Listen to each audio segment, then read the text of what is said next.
호모 디페랑스라는 제목으로 함께 은혜를 나누겠습니다. 저는 어제 구티비 5세 고감 세대 통합 목회가 대안입니다. 15번째 녹화를 마치고 왔습니다. 이제 다음 녹화를 요청하면 교회가 길을 찾다. 이런 주제로 15번 정도 이야기를 하려고 합니다. 교회가 길을 찾다는 책 보시면 총 20주제가 나오는데 20가지 주제가 나오는데 5가지는 5대 신앙에 관한 내용이고요. 15개가 교회가 길을 찾는 내용입니다. 어제는 두민이를 데려갔습니다. 방송국을 좀 보여주고 싶었고 제가 하는 사역들을 조금이나마 공유하고 싶어서 데려갔어요. 감사하게도 제가 녹화하고 있을 때 PD가 우리 두민이를 만나고 친절한 모습을 이렇게 좀 보여준 것 같아요. 그래서 두민이도 함께 동행한 것에 대해서 기뻐한 것 같습니다. 그 PD가 매우 원칙적인 PD예요. PD들이 다 그렇지만은 목사로 저를 대하는 게 아니고 방송국 출연자의 한 사람으로 대합니다. 가보면 메이크업 해주는 사람이 저를 맞아주고 PD는 코빼기도 보이지 않아요. 메이크업이 끝나면 나타나서 준비되셨습니까? 마이크 채우고 녹화장에 들어가서 처리를 하고 아주 그 일을 진행할 때 불편한 감정이 있으면 자기 밑에 PD에게 화도 내고 뭐 목사가 있으니까 조심하고 그런 거 아무것도 없어. 그냥 원칙대로 가는 거예요. 그런데 이 PD도 은혜를 받잖아요. 모니터링실에서 다 보고 PD들이 이 헤드셋이라 그럽니까? 이걸 쓰고 다 이렇게 서로 연락을 하고 자, 착 진행하면서 막 받고 하는데 모니터링을 하면서 은혜를 받으면 중간에 한 번씩 나와. 그러면서 힘드셨죠? 이렇게 두민에게 막 친절을 베푼 것도 은혜를 받은 거예요. 나는 그 PD를 알아. 은혜를 받고 감동을 받으니까 제 아들도 예뻐 보이는 거예요. 여러분하고 똑같아요. 은혜를 받고 충만하면 목사 부모, 목사 장모, 목사 아들들이 다 예쁘고 목사가 늘 은혜 있는 목회를 못하면 제 가족들이 다 싫어. 똑같은 거예요. 어떤 부분에 은혜를 받았냐? 호모 디페랑스. 목사님은 칼럼도 많이 읽으시나 봐요. 성경 이야기는 다 알고 있어. 그런데 이 세상의 이야기를 4차 산업혁명 시대의 이야기를 제가 한 5번 정도 했습니다. 그 마지막 이제 결론이 호모 디페랑스예요. 이 부분에서 엄청나게 도전을 받았다. 그래도 달리자라는 또 주제가 있었는데 이건 고도 경제 성장기에는 누구든지 열심히 일을 하면 집을 사고 돈을 벌 수가 있었는데 요즘 경제가 하락하고 이 불경기, 이 모든 것이 불확실한 시대에는 노력해도 원하는 결론에 이르지 못할 수가 있다. 목회도 그렇다. 그런 얘기 기억나시죠? 그래서 우리는 이제 패러다임을 바꿔야 된다. 열심을 다한 사람들에게 박수를 보내야 된다. 4차 산업혁명 시대에 세상의 분위기는 바뀌었다. 이런 얘기를 막 하는 거예요. 도전이 돼. 그 PD 입장에서. 그냥 막연하게 성경 이야기가 아니고 이 세상의 여러 가지 현상들을 말씀으로 연결시켜 주니까 이 PD가 와서 쫙 엄지척을 해주는 거예요. 그런 PD가 아니야. 근데 저도 어제 이 호모 디페랑스 마지막 녹화를 마치면서 또 가슴이 뜨거워졌어요. 그래서 오늘 한 번 더 여러분과 이 메시지를 나누는 것입니다. 제가 호모 디페랑스라는 단어를 처음 접한 것은 유영만 교수의 칼럼을 통해서입니다. 이분이 4차 산업혁명 시대에 전문적 식견을 가지신 분인데, 이분이 쓴 글에서 미래의 전문가는 기계가 대처할 수 없는 통찰력으로 무장해 탁월한 지혜를 발휘할 수 있어야 한다. 초연결 시대 사람과 사람은 물론 사람과 사물, 사물과 사물이 연결되는 시대에 분야별 전문가는 다른 분야 전문가와 튼실한 신뢰를 바탕으로 협업하고 융합을 실천하는 전문가로 변신할 필요가 있다.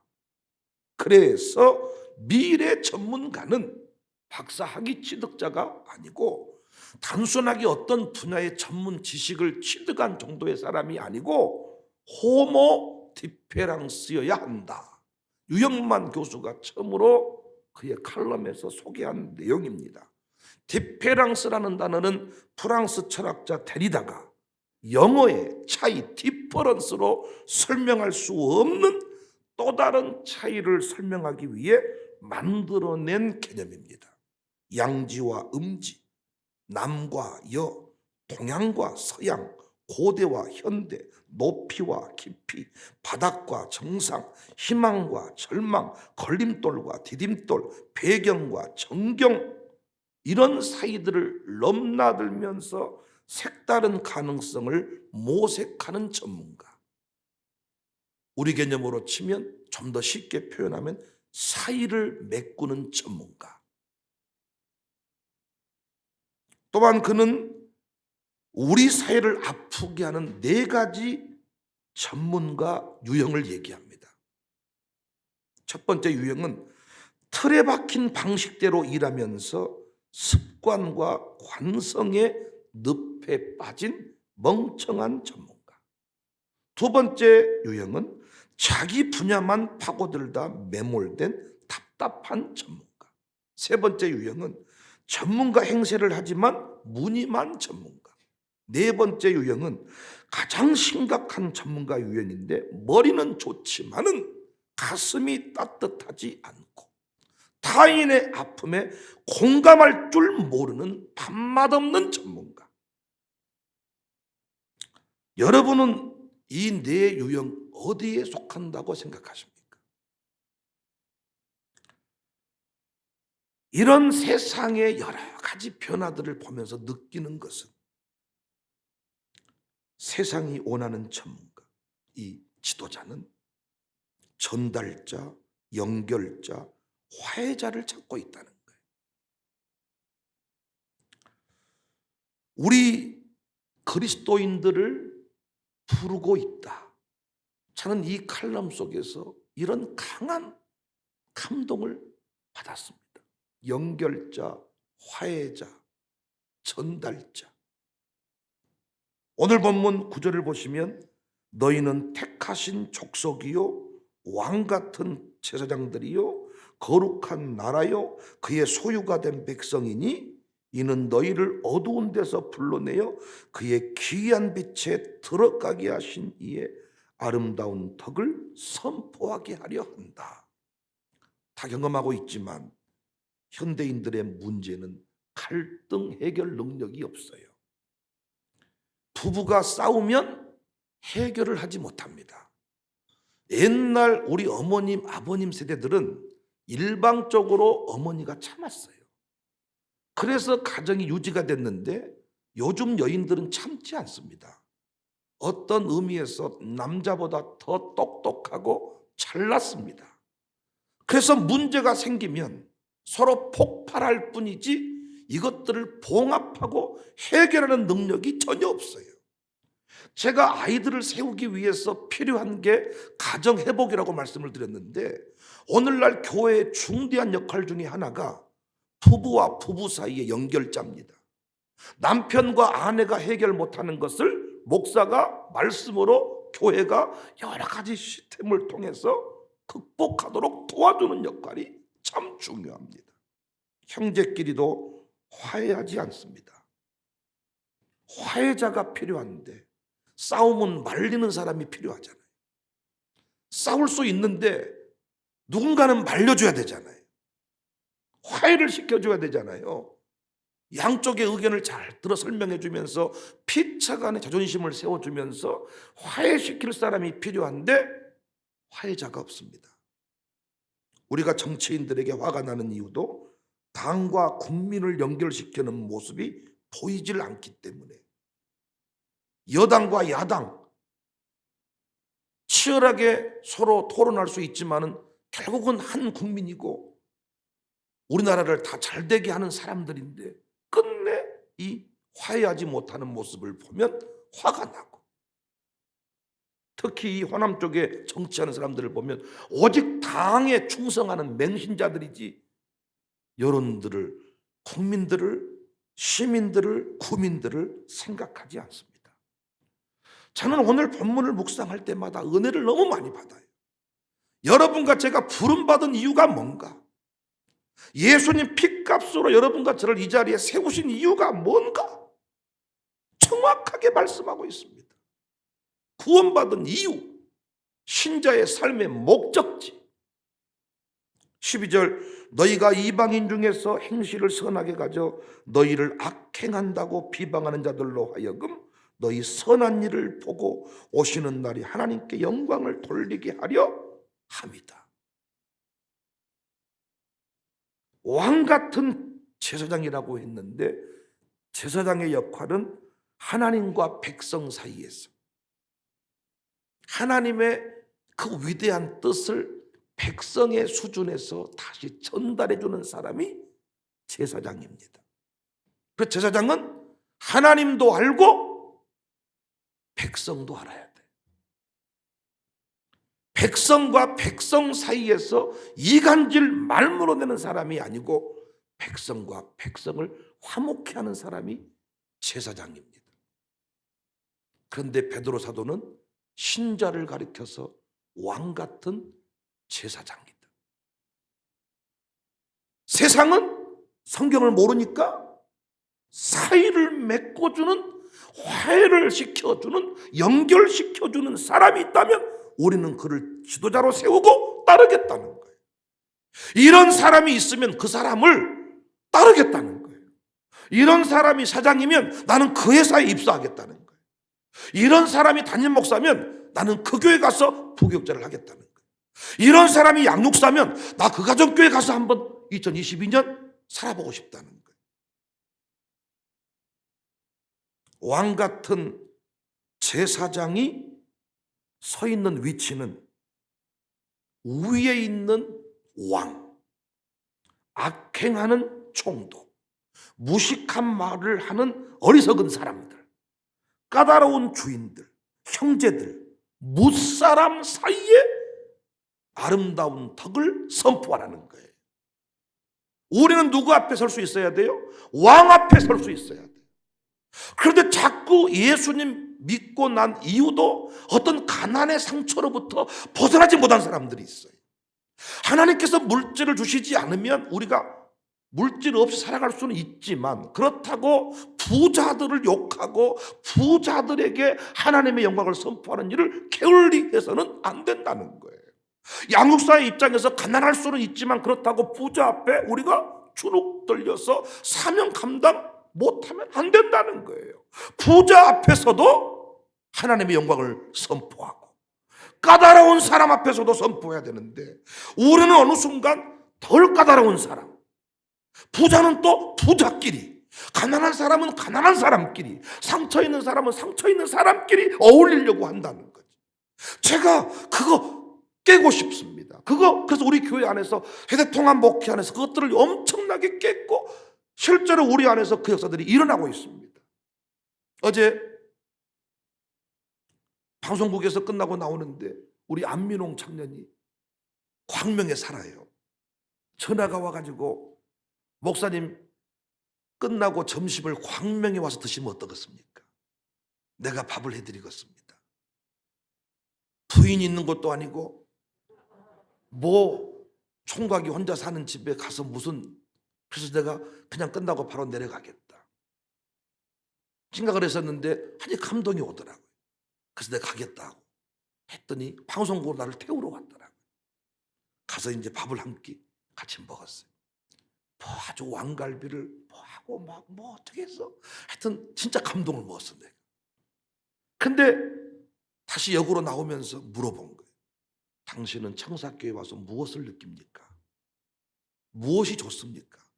무엇이 다르다고 생각하십니까? 이 얘기를 하는 거예요. 서울에 살아보니까 있는 사람 없는 사람 이 빈부의 차가 격차가 너무 크고 교회 안에서도 있는 사람은 있는 사람끼리 어떤 까칠한 면을 보이고 없는 사람은 없는 사람의 열등감을 가지고 살아간다는 거예요. 그런데 청사교회 와서 보니까 있는 자 없는 자의 그 하나됨의 공동체를 보면서 자기는 도전을 받고 감동을 받고, 그래서 나는 이곳에서 내 인생을 마무리해야 되겠다, 여기서 뿌리를 내려야 되겠다 결단을 했다는 거예요. 누구든지 앞에서 아름다운 덕을 선포할 수 있는 사람들이 그리스도인임을 여러분 잊지 않기를 바랍니다. 왕 앞에서도 광주청사교회에서 배운 신앙의 원리를 선포하십시오. 가난한 사람 앞에서도 광주청사교회에서 배운 깨달은 그 원리들을 선포하십시오. 쫄지 말고 놀라지 말고 또 교만하지 말고 까칠하지 말고 무식한 말을 하는 어리석은 사람들 앞에 가서도 하나님의 영광을 선포할 수 있는 사람이 돼야 돼. 아이고 무식해서 어떤 목사님은 자기 교인들이 무식하다는 거예요. 자기 말을 못 알아먹는다는 거예요. 그래서 자기가 더 멋진 목회를 할 수 있는데 성도들이 무식해서 내 목회가 이만큼 한다는 거예요. 속으로 나는 그분이 선배니까 당신이 더 무식한 건 아닌가. 당신이 진짜 실력자라면 무식한 사람 앞에서도 하나님의 영광을 선포하고 아름다운 덕을 선포해서 그 무지한 자들을 멋진 사람으로 세워야 되는 거 아니냐 말이죠. 실제로 우리 교회 안에서 그 일들을 잘 감당하는 사람들이 많습니다. 이 일을 잘 감당하는 사람들 자녀를 구원했잖아요. 호모 디페랑스, 하나님을 잘 모르는 자녀들 앞에 이 부모가 연결자의 역할을 감당한 거예요. 교회에 대해서 삐딱한 마음을 가지고 있는 자녀들 앞에 부모가 연결자가 된 거예요. 화해자가 된 거예요. 부모님을 보니까 행복해졌어요. 내 동생을 보니까, 내 형님을 보니까, 내 누님을 보니까 청사교회에서 행복해졌어요. 그래서 그들이 다시 교회와 화목하게 됐어요. 이것이 호모 디페랑스의 사명입니다. 이 사명을 잘 감당하는 양육사가 있어요. 그 교회에 대한 삐딱한 마음을 가지고 있었는데 이 양육사를 만난 뒤부터 치유를 받고 교회에 충성을 다해요. 이 양육사를 만난 뒤부터 목사를 그분이 사랑하게 됐어요. 화해자가 된 거죠. 연결자가 된 거죠. 목사에 대한 오해가 있었는데 그 사람이 풀어준 거예요. 누군가가 이 역할을 감당해야 된다. 지금도 교회에 대해서 오해하는 사람들이 많아요. 여러분과 제가 할 일이 뭐예요? 그 오해를 풀어주는 거예요. 그 오해를 풀어주기 위해서 우리가 갖추어야 될 중요한 삶의 원리가 있는데 11절 말씀입니다. 사랑하는 자들아, 거류민과 나그네 같은 너희를 권하노니 영혼을 거슬러 싸우는 육체의 정욕을 제어하라는 거예요. 여러분, 우리가 화해자 역할을 감당할 때 아쉬운 것이 없이 아쉬워야 돼요. 교회에 대한 오해를 풀어줄 때도 마찬가지입니다. 이기적인 어떤 그 공동체론들 사람들은 보는데 그렇지 않다는 것을 보여줘야 돼. 그러기 위해서 우리가 할 일이 뭐예요? 육체의 정욕을 제어하는 거예요. 딴 주머니를 차면 안 돼. 자신의 배를 채우기 위해 살면 안 돼. 여전히 많은 사람들이 목사에 대해서 부정적인 마음을 가지고 있어요. 그러면 제가 그 사람들에게 목회를 한다는 것은 말이 필요 없어. 목사에 대해서 알고 있어, 자기 나름대로. 그러면 제가 할 일이 뭐예요? 선한 행실을 보여주어서 그가 돌아오게 만드는 거예요. 목사에 대해서 알고 있어. 이 시대는 제가 할 일이 뭐라고요? 육체의 종욕을 제어하고 선한 행실을 보여주어서 그가 다시 오해를 풀고 목사를 섬기는 자리로 나오도록 만들어주는 것이 우리의 사명이라는 겁니다. 12절, 너희가 이방인 중에서 행실을 선하게 가져 너희를 악행한다고 비방하는 자들로 하여금 너희 선한 일을 보고 오시는 날에 하나님께 영광을 돌리게 해라. 교회 건물이나 전도지를 보고가 아니라 선한 행실을 보고, 건물 보고가 아닙니다. 전도지 보고가 아닙니다. 선한 일을 보고. 아파트에 종종 교회 홍보지들이 꼽힐 때가 있죠. 우리 교인들도 주보 꼽다가 쌍욕을 먹은 적이 있죠. 저도 목사지만은 내 집 앞에 누가 자꾸 뭘 꼽으면 화가 나더라고요. 통닭 배달 스티커 교회 막 주보 요즘에는 안 붙이는데 자꾸, 아니 우리 교회 이름 교패 붙여져 있고 거기에 또 천사호잖아요. 저희 집이 청사교회 교패 붙여 있고 천사, 호실이 천사면 알아먹어야 될 거 아니야. 왜 붙여 나한테? 화가 날 때가 많아. 그러니까 여러분, 주보를 붙이고 주보를 돌릴 때 원하는 것은 뭡니까? 신자인데 이사 왔거나 교회를 찾는 사람한테 안내지 역할을 감당하는 거죠. 그잖아요. 그러나 악행하는 자, 삐딱한 마음을 가진 자는 주보 보고 나오지 않습니다. 아닌가요? 주보 보고 나옵니까? 그렇지 않습니다. 선한 일을 보고 감동을 얻어서 삐뚤어진 사람도 보고 있는 거죠. 악행하는 사람도 보고 있는 거죠. 교회에 대해서 알고 있는 그들이 청사교회가 어떠한가 보고 있는 거죠. 그래서 이 보고 나오게 하는 것이 여러분과 저의 역할임을 믿으시기를 바랍니다. 감동을 주는 삶을 살아야 돼요. 감동을 주는 삶은요, 어떤 삶이냐? 다른 거 없어요. 뜻을 정하고 사는 거예요. 감동을 주는 사람은요, 다른 거 없어요. 사랑하고 베푸는 삶이에요. 여러분과 제가 앞으로 많은 사람들을 주께로 돌아오게 하고 싶거든. 두 가지를 기억하세요. 뜻을 정하고 사세요. 신자이면 코로나 시대에도 신자하세요. 코로나 시대에도 예배자 하세요. 어려운 일 만나면 예배자가 아니었다가 평안하면 예배자, 이거 하지 말고 조카가 결혼식 해도 예배자 하세요. 잘린다 그래도 예배자 하세요. 끝까지 예배자 하면 사람들은 감동을 먹습니다. 우리 교회 감동을 먹는 이유는 뜻을 정하고 살았기 때문입니다. 앞으로도 우리 교회가 계속 뜻을 정하고 사는 교회일 수 있기를 바랍니다. 두 번째는 뭐 하자 그랬어요? 사랑하는 삶이에요. 베푸는 삶이에요. 육체의 정욕을 제어하자 그랬잖아요. 어제 민홍이 집에 갔더니 거실에 침대가 있더라고요. 왜 거실에 침대를 뒀냐 그랬더니 늘 소파에 잠든 것이 억울해서 침대를 갖다 놨다는 거예요. 이거 진짜 탁월한 아이디어다. 우리 보통 TV 보다가 잠드는데 그럴 바에는 차라리 침대를 거실에 두면 좋겠다. 그래서 우리 집에 와서도 내가 아내에게 그 아이디어를 제공했더니 뭐라고 하더라고요. 근데 제가 딱 잠깐 침대에 누웠는데 눕자마자 바로 그냥 코를 골 만큼 잠이 들게 생겼어. 너무 피곤해. 그 민홍이가 너무 부럽더라고. 너는 좋겠다. 여기서 리모컨 잡고 놀다가 잠들겠구나. 누가 너를 찾냐? 좋겠다 너. 그래서 그 민홍기 집에서 한 2박 3일 자고 싶더라고요. 여러분 어떠십니까 혹시? 청사교회를 섬기는 삶이 버겁지는 않으신가요? 무언가 그냥 내 길만 걸어가면 좀 덜 버거울 것 같은데, 저도 제 두 아들 장인 장모님 또 부모님만 모시고 살아간다면 덜 버거울 것 같은데, 자꾸 저는 이번 한 주간 동안에도 설은 돌아오는데 설 셀 비용이 없는 사람 너무 괴롭지 않겠나? 그래서 2천만 원만 있으면 좋겠다. 그래서 딱 100만 원으로 한정하고 20명을 신청받아서 100만 원씩 설 명절 자금 좀 주면 좋겠다. 제가 가만히 차를 돌아보니까 온통 고민하는 것이 유학생 두 사람 떠나는데 1,000만 원 만들어줘야 되겠다. 설 못 쓴 사람 어떻게 하면 좋을까? 어떻게 하면 기도하러 나온 그 개척교회 목사님들을 도울 수 있을까? 돌아보니까 온통 내가 먹고 마시고 우리 가정, 우리 교회만의 일이 아니고 자꾸 육체의 정욕을 넘어선 또 다른 차원의 무엇인가를 고민하며 살고 있더라고요. 여러분 혹시 이런 목사를 만나서 버겁지 않으시냐고. 오늘 본문에 중요한 말씀이 나옵니다. 그래서 이 19절 말씀 보면 하나님을 생각함으로 슬픔을 참아라.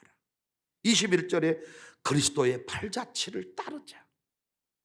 여러분, 우리 감동을 주고 도전 주는 삶을 삽시다. 나도 찢어지고 어려운데 우리 사랑하는 두 아들 유학 갑니다. 그들에게 우리가 유학 헌금을, 파송 헌금을 주면 그들이 감동을 받을 것입니다. 그 감동을 주는 삶, 그것을 보고 우리 아들들도 결단하지 않겠어요? 나도 위대한 사람 되면 반드시 청사교회에 돌아와서 이 빛을 갚으리라. 말이 필요 없어. 우리는 보여주는 삶을 살아야 돼. 호모 디페랑스는 뭐 하는 사람이냐? 보여주는 사람이에요. 양육사가 뭐 하는 사람이냐? 보여주는 사람이에요. 이 교회를 사랑하는 것을 보여주는 겁니다. 목사를 섬기는 것을 보여주는 겁니다. 어떻게 위대한 역사를 감당하는지를 보여주는 거예요. 여러분, 어제 방송국보다는 제 가슴이 좀 덜 뜨겁고 여러분도 그런 것 같은데, 하여튼 호모 디페랑스 어제는 엄청 뜨거워서 방송국에서 다시 말씀 전하면 더 뜨거울 줄 알았는데 별로 안 뜨겁네요. 아는 얘기를 너는 왜 그렇게 반복해서 했냐? 힘들어 죽겠다. 적당히 살자. 남 좀 그만 돕고 살자. 우리 좀 편하게 살자. 이런지 모르겠습니다만 아닙니다. 그렇게 살면 잠도 3일 정도지. 3일 정도 자고 나면 잠 안 와. 그때부터는 미치는 거예요. 잠 안 와서. 지금은 여러분 피곤해서 3일 정도 잠자라 그러면 좋을 겁니다. 그러나 3일 지나고 그러면 잠 안 와요. 잠 안 오면 뭐 할 거예요? 미치는 겁니다. 그러나 우리는 그럴 시간이 없다는 거예요. 끝까지 호모 디페랑스의 삶, 우리를 부르고 있어요. 제가 방송국에 부름받은 이유가 뭐예요? 우리가 그런 삶을 살고 있기 때문이에요. 여러분과 제가 이렇게 쓰임받은 이유도 그런 삶을 살고 있기 때문이에요. 끝까지 감동 주는 삶을 살 수 있기를 바랍니다. 하나님을 감동시키고 세상을 변화시키리. 당신은 이 세상에 필요한 사람, 하나님이 기뻐하는 사람. 어제 방송국에서는 톤을 잘 잡았어요. 당신 때문에 도민이가 불안해 죽는 줄 알았다는 거예요. 불안하다는 거예요. 청년들이 그런 삶을 꿈꿨으면 좋겠어. 나 혼자 잘 먹고 잘 사는 삶이 아니야. 교회가 이런 곳임을 우리가 보여줘야 돼. 교회가 우리끼리 잘 먹고 잘 사는 이기적인 공동체가 아니라 가난한 사람을 살려내는 공동체임을, 꿈이 있지만 돈 없는 가정들을 밀어서 유학 보내는 교회임을 온 세상에 보여줘야 돼. 다 쓰러져 가고 힘들어하는 이 시대에 청사교회라도 창고를 열고 지갑을 열어서 살아보자고, 명절 때 고향 갔다 오라고. 지금 코로나 당국은 움직이지 말라고 하지만 웃기는 소리 하고 있네. 마스크 쓰고 쉽고 만나면 되지 뭘 못 만나. 부모님은 평생만 기다릴 텐데 죽고 나면 뭐 후회하려고. 마스크 2개 쓰고 가서 용돈 주고 와야지 우리가. 그런데 어떻게 용돈 없으니까 안 가버려 부모님 집에. 우리 교회가 그런 일을 좀 해야 되겠다. 할렐루야. 호모 디페랑스의 삶을 오늘 또 감당하는 우리 모두가 됩시다. 버겁고 힘들겠지만 그 삶을 사는 인생이 아름다운 인생이에요.